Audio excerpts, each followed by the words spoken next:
Welcome back to Stu's Structures. I am Mark Stewart and we're here to do some scratch building.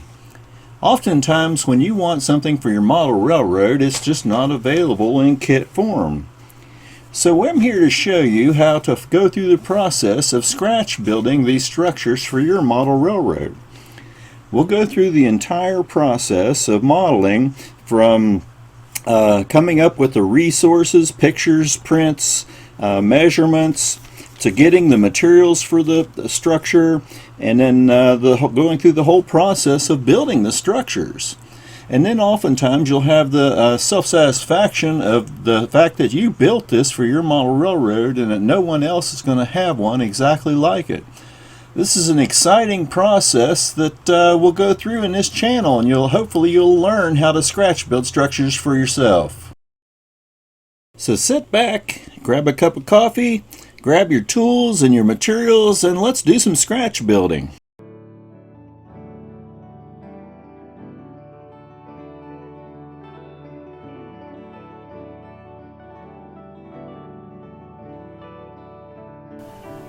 So wow, what another long week. You know, I intended on doing these a week in the life of a model railroaders, and it's ended up being a week and a half to 2 weeks of a life. In any case, we're going to continue on with the Jitney in this build. I haven't had much time to work on getting more of the stuff together for the coaling tower, and I've got thousands of bulbs going in. I've got several hundred trees coming in bare root this week. So for the next few weeks, I'm not sure what kind of time I have. So anything that I can get accomplished, as in this video, I will put up when I can get it up, and hopefully in a month maybe get back to a normal weekly video. But in any case, welcome back and enjoy this short segment of the Jitney.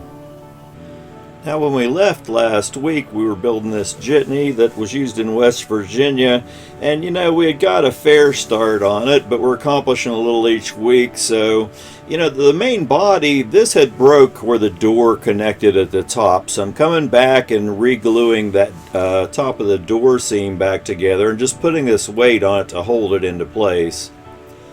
And now I need a bottom for this, and I have this real thick styrene. It's just a scrap piece left over from some other project, so I mark out the size of this. And I have to cut this stairwell in it, but also it's just not quite wide enough, so I'm going to add some strips to the side of this, which you see here. And I'm just, once this glue dries, I'm coming back and cutting off the excess length on this. But with the step cut, it allows everything to fit nice and snug down inside the body. Now the next step to this is going to be the bolsters that support the floor down to the frame of the vehicle. So I cut all these bolsters, then I come back and measure the width of the frame lines in the center and cut those from angles down to the outside edge and create all the bolsters. And then I just come back and glue those into place. Now, I don't know how these actually were on the real vehicle, so I just figure this is going to work. I come back and glue a step underneath the thickness of that styrene for the first step coming down out of the vehicle. And once that's on there, I'm thinking, well, I really need a second step. This is not enough. I'm sure they used a step box or something to get up in the vehicle as well, maybe. But I come back and put a drop piece on that, and then a lower step on the face of that drop section. And basically that gives me 2 steps up into the vehicle.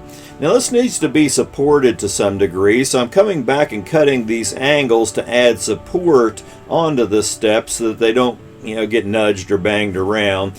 And here you can see them added and glued onto the front part of the step. But also where they meet in the back, I want to add those longer triangles to the back of that step as well. So here you can see those pieces glued into place. And once you put paint on this, this is going to look okay. I might clean it up a little with a file. But here it is, just test fit inside of the structure, and you can see how the step comes down. And it just all evens out down at the bottom of it. And then I come back and just glue that in place inside the car body. And we have a floor in place.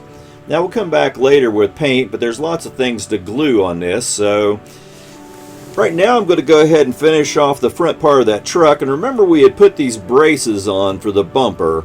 And I really don't know what the bumper was, whether it was a U-channel or you know what it really was. In the picture you can't really tell it that well, but I'm going to use this styrene here and just basically create this angle. And I'm just going to call this angle the bumper. Now I did have to, in those braces that come up from the car frame, I cut little tiny notches so that this would sit down on it nice and clear. And you know, once I glue that in place, now we have a front bumper on that frame.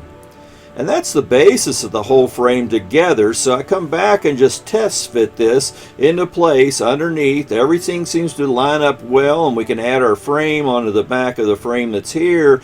But once I glue that onto place, now we have, you know, something to come together here pretty good for at least the first car body in this section. Now the seats we had, you know, cut and left in this kind of a situation in the last video, and I want to come back and work with these a little more. I mean, you're not really going to see them so much on the inside, but you can see how they are, and you know, I just don't like this circle underneath of them. So I come back with a Dremel and just cut all the way underneath of it to basically give it two legs. I mean, these were probably seats out of an old bus or something in here, I would guess. I don't really know. But then when I come back with a file and clean those up a little bit more, and basically this is what we have for seats at this point in time. Now the driver's seat, I decided to go ahead and use one of those longer pieces with the arm on it, and I'm going to cut the underneath out of it as well and make a seat for the driver that's a little more comfortable. Now remember, we had these two axles for the vehicle, and you know, this would have had a drive shaft from the engine back to the rear end. So what I'm going to do is just measure the center of one of these axles. I'm going to use this Gorilla Glue and just start, you know, spreading it around the very center of the axle. And I just add a couple layers till it's nice and round, and the front end of this is always a little elongated. So after I get a nice even differential on there, I just come back and add a couple more applications to the front of it where the drive shaft would meet to it to make it a little elongated. And on the second car, remember, we've got 4 more wheels to go back to that belong on that second car. So I'm just going to come back and do the same process that I did for the other wheels and start making up these wheels for the second car that was added on. Now they really only used this car on weekends when there was dances and stuff like that. They didn't use the car so much through the week, but I want to go ahead and make the car. So I just start gluing these axles and stuff together, and you know, that'll be one more step in the process. And I started recutting the sides for the second one, because remember, I had not pre-cut the windows and door, and I just want to do that. You have this short week of the Jitney's build. You know, it is coming along really well. I'm pleased with the progress I'm making, although it's been very little when I can get to it.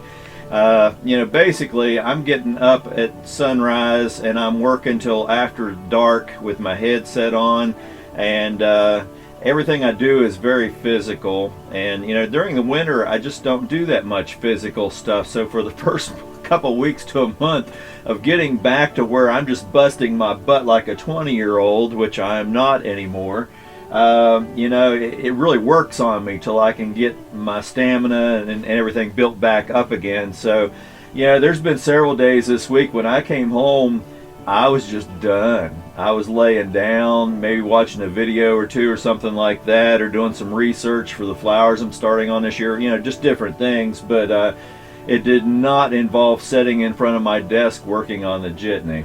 So we did get a little done in the last week and a half. I'm going to go ahead and get this video out there, and look for me again within the next couple weeks at some point in time with another week in the life of a model railroader. Happy model railroading.